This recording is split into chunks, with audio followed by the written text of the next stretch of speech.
Hey, so we're here. I'm Jared, as you know. I'm Billy, guys. What's up? This is Billy. We're doing Avatar. It was scored by James Horner, and the movie as a whole has a very orchestral score. It's very intense because the movie is very intense. It's about war. It's about ethical wrongdoings, murdering innocent people, stuff of that nature. So the score as a whole is very, very intense and very uplifting at times and sad at others, as you'll see. So we're excited to show you some scenes from the movie and dissect them from a musical standpoint. So the first scene we're going to look at, it's right in the beginning of the movie. It's at the 3-minute 40-second mark, and it's when Jake finds his brother. He finds out that his brother has died. The protagonist finds out that his brother's dead, and this scene reflects the emotion of Jake, as you would expect. He's really sad after his brother passed away. It's a really somber. Musically, it's very somber. It's conjunct. The music doesn't move around too much. It's a string section, and it's homophonic in nature. There's one main string section. There's a little bass string section that kind of accompanies it, and it slows the scene down because the music's very sad, as I said, and Jake's obviously sad to find his brother dead, and it also it de-intensifies the pace of the movie as a whole, the pace of the action, because Jake, right before this, he gets in a bar fight, and he's living this crazy life. He's drunk, but then once he finds his brother dead, it really is a shock to him, and it's like he hit a wall, and it slows him down. So you can check out this scene right now. Okay. Brother.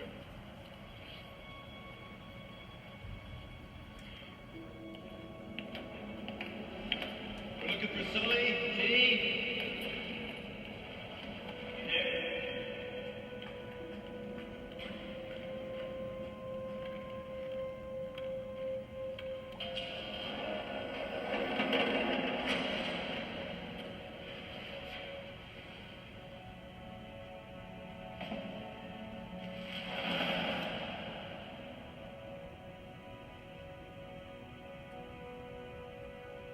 Jesus, Tommy.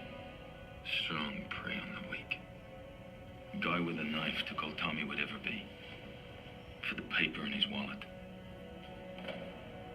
Concern of the suits was touching. All right, so this is the scene where the spaceship is going to be present, and we are going to see that through music and see the intensity that it brings. When the spaceship is first shown, they play a loud drum to intensify its presence, followed by some string instruments to kind of soothe it out. After that loud instrumentation is played, it kind of gets eerie and it creates a sense of space. There's also some low choir voices in the background to really emphasize what's going on. So if you take a look here, it's kind of like a Star Wars type thing with the spaceship scene, so enjoy.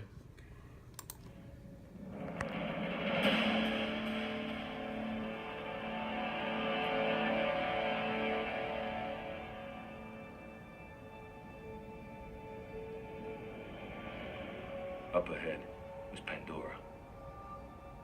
You grew up hearing about it, but I never figured I'd be going there.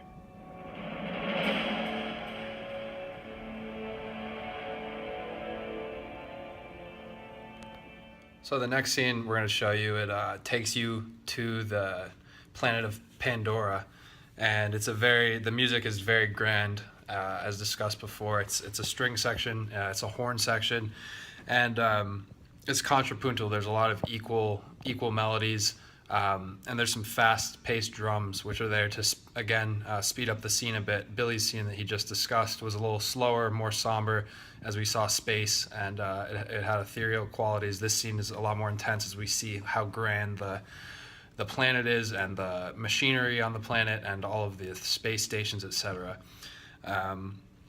And it's actually in a minor key, which I think is hinting at the negative aspects of the movie, how they're killing the Avatar people because they want to extract resources from the land. So I think the minor key is kind of foreboding, and it's showing that things here aren't that great, although it does look pretty cool and very technologically advanced. So check it out. TAD-16 on approach. Crossing out a marker. My name's Inside.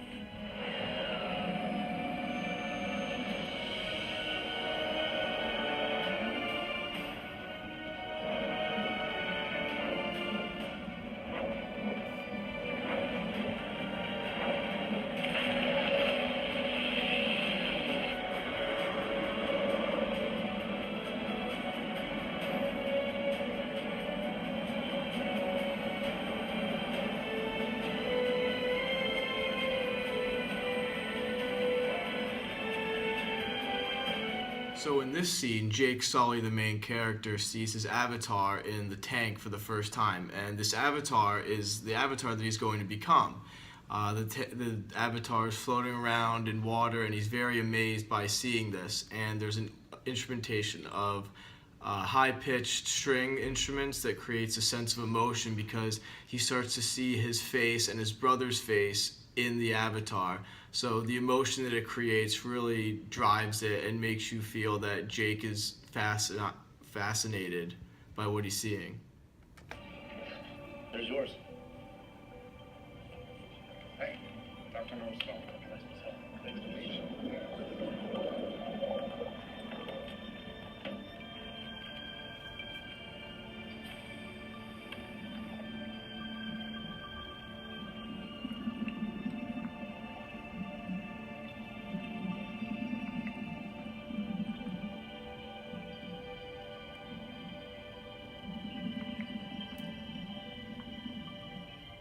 Looks like him. Looks like you. This is your avatar now, Jake. And the concept is that. So the next scene we're going to show you is when Jake gets into his avatar for the first time and runs out of the hospital wing without being allowed to do so, but he does it anyway because he's so overjoyed to be able to walk and run again because he's paralyzed. So the strings in this scene are really high pitched, and as you'll see, strings are a major theme of the score throughout the movie. They're used the most throughout the movie, and especially in the scenes that we're going to look at. But so the strings again come in, and they're now in a major key to show Jake's extreme happiness and joy at being able to walk and run again. And the drums are fast paced, which is mimicking the action because he's running, and they also speed up the scene. There's a light piano section in the background. Again, it's upbeat, it's major key because it's showing just how overjoyed Jake is at being able to run and walk again, and he's just ecstatic in this next scene. Oh, come on, you ain't got no skills. I always have to play defense on. Hey, guys. Hey, it's okay. I'll get him. Jake, you have to come. Jake, excuse me. Sorry. Come on. Jake, we're not supposed to be running.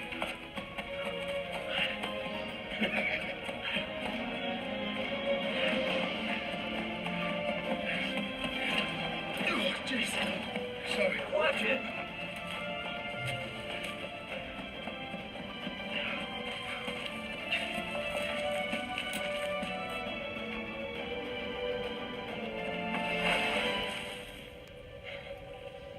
Alright, so in this scene, Jake, as an avatar, he has an encounter with a female avatar.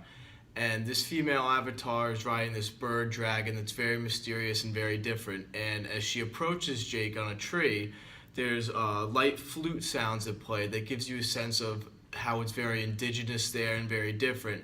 And Jake being a human before him being an avatar, he's not used to this scene, and he's not used to this type of way of life. So this scene creates a sense of their culture, and as soon as the bird and the woman fly away, the major key of strings that is the major part of this whole movie comes back again with the same flutes that were played before, but just in the background kind of quietly.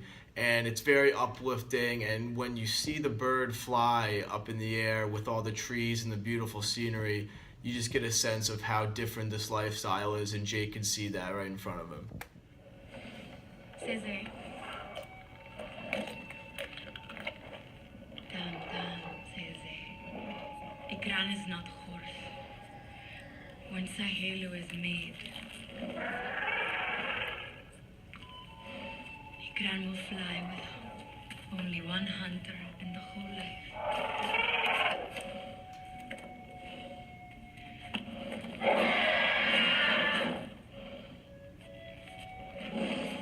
To become Aronyu, hunter, you must choose your own Ikran, and he must choose you. When? When you are ready.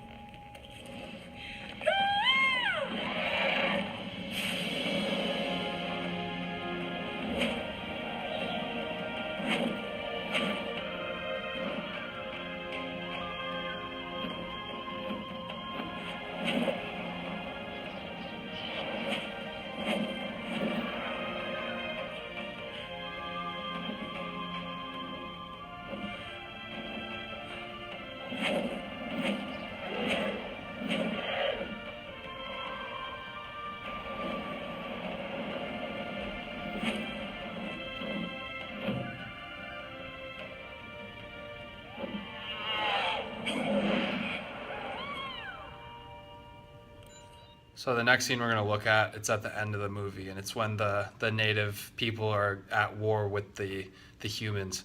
And Jake has now taken the side of the native people in his avatar form. He's fighting for them, and he believes in them. So in this scene, there's really fast-paced drums, and there's intense trumpet sections, and they're there to create atmosphere of time and place. Obviously, it's a war zone, and they also it signifies and symbolizes war. You know, trumpets, intense trumpets, fast-paced drums, they're really powerful, and they signify that there's a war going on. And there's also, it's kind of hard to hear, it's faint, but there's choir voices in the background. They're very high-pitched, and they're very punchy and quick, and they also signify how hectic the situation is in that they're at war. So check it out.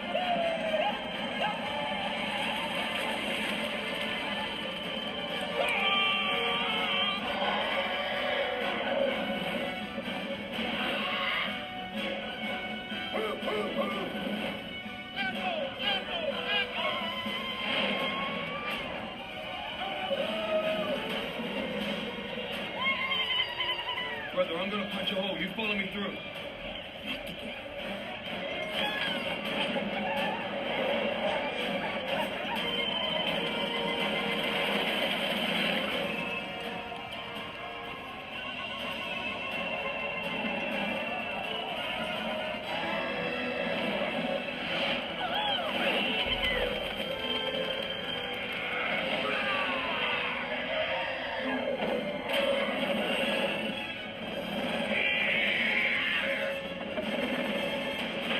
Next scene, it takes place after the war is over, and the female avatar that Jake has fallen for sees him as a human, and they greet each other. And now that the war is over, it is happy, it is very peaceful, and order is restored. There's very soft, slow-pitched music here that includes horns, strings, and keys. And the biggest part here is that the tone is played in a major key, and that signifies that the war is over, they're safe and happily together, and the music also creates a sense of lust and love and just pure happiness.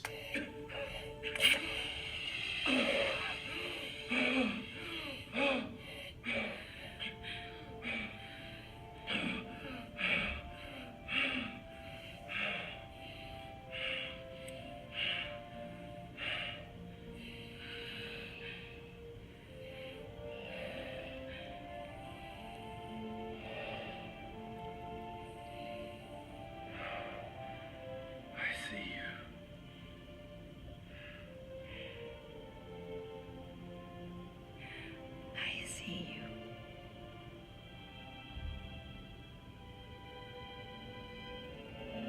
So that was Avatar. Again, the music was done by James Horner. It was a very grand score, very intense. You know, the movie's about war, about love, about doing the right thing, making the right choice. Jake starts as a human, and he's still a human at the end, but he chooses the side of the indigenous people because he thinks it's the right thing to do. And you know, there's some dark parts, there's some very intense parts, and the music always matched it properly. It was very well done, very orchestral and grand, and we hope you enjoyed this presentation. Thank you, guys.